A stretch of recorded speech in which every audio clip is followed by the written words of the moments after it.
Okay, so it works. Let's see what we have today. I'm kind of late on the news.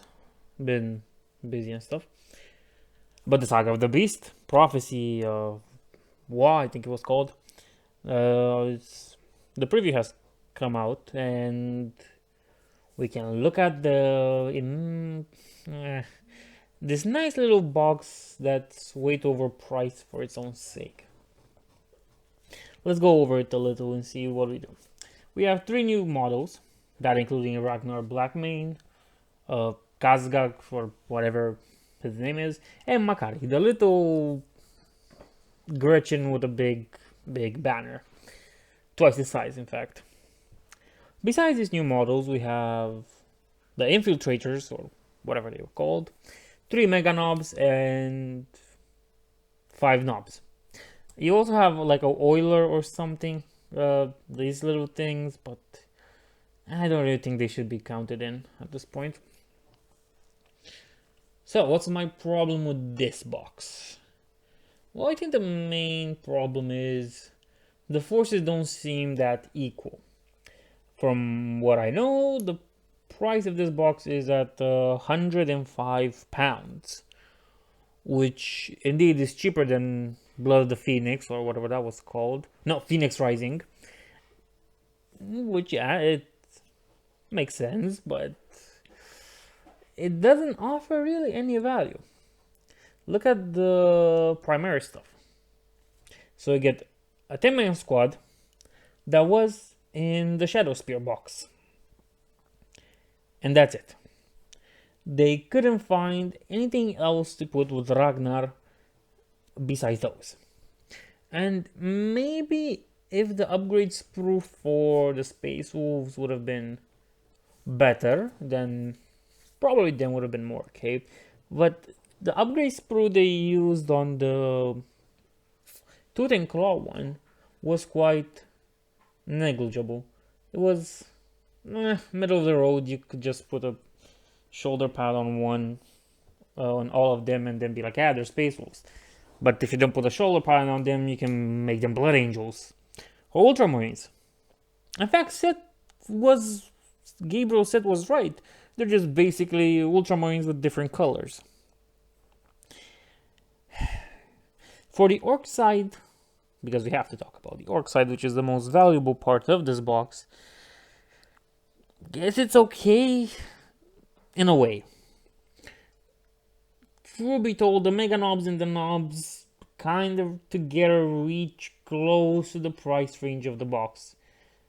So there's a deal for you.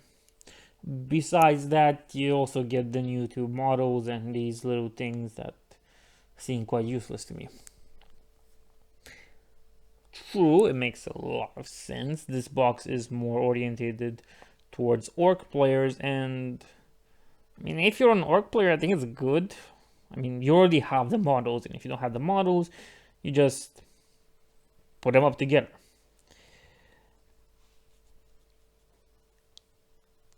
But if you compare the number, you see that things are quite disproportionate in a way. Because you can round it up as 20 guys if you include all these 10 infiltrators and the mega knobs, and the knobs are like 8. Let's you put these 2, and then you have 10. You also have this thing, but I'm excluding that one because it doesn't look like a model. At least this one has some semblance of something. And then you have the characters that are the big attraction for this box. It's sort of the same. Okay. If you really wanted to make these as Space Wolves, there would have been a lot of ways you could have done it. For example, just a few ideas off the top of my head. How about use Wolfen? I haven't seen Wolfen in a box. I'm pretty certain of that.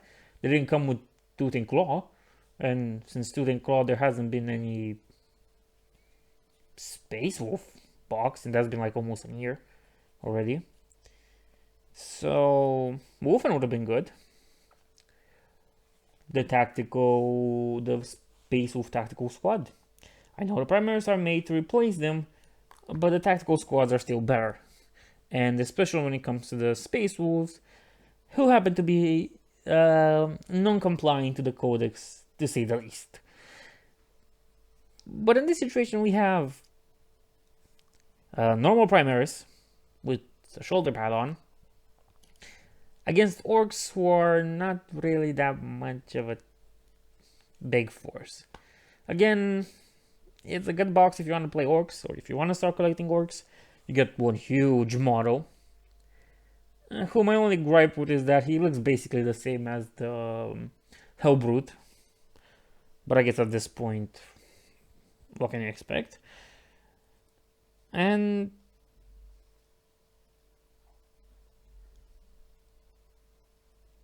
I guess the Space Marine should be an elite. Like, think about the story for this box.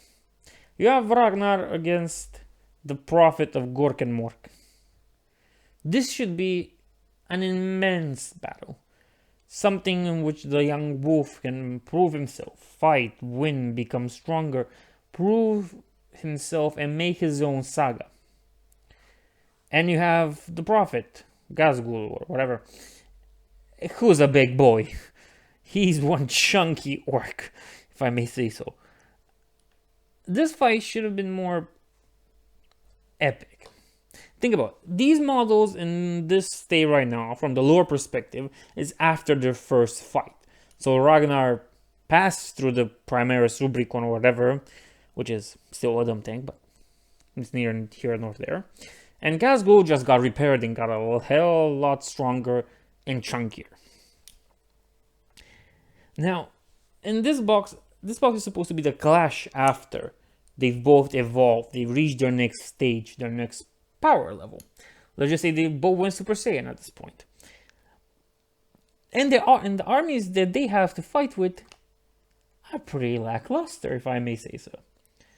Like, comparing this to Shadowspear, which had a lot of new models in it, which was amazing, you have this one, which is quite underwhelming. I'm comparing this to Shadowspear because, from my point of view, Shadowspear was, and probably still is the best box set if you want to make an army out of. Because in Shadowspear, you got a squad of new Chaos Space Marines, new Obliterators, new Greater Possessed, a Venom Crawler. You got the new Space Marine armor, you got the Primaris Librarian in that armor, a Captain, a Lieutenant, those Suppressor guys, the Infiltrator, Scouts things. It came with a lot of new models, good models for that fact, despite some of them being Primaris, but I digress. And it offered its value in money. You knew what you were paying and you knew what you were getting, and it was one of the better boxes. Of course, when it comes to Space Marines, because that's where I'm good at, Space Marines. Anything else, Xenos or Chaos, it's a shot in the dark for me. That was a good box. This one's a terrible box. I understand it's supposed to be cheaper.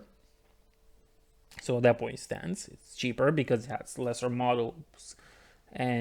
Fewer models, and the quality isn't that. Not quality. It has fewer models,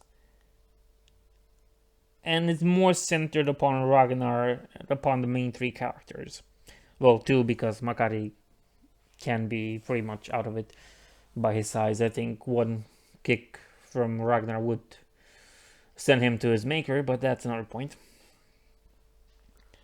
What they should have done way better is remove this Intercessor squad, Interceptor.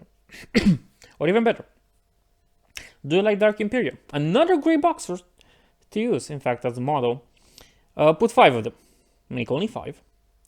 Give them a tactical squad. Yes, a Space Wolf tactical squad. Because it comes with 10 models, you can make in any way. You can make them Blood Hunters, Blood Claws, Grey Hunters, and there was another one, but Wolfguard. You can also make them Wolfguard. I should get into that, but no. And give them Wolfen.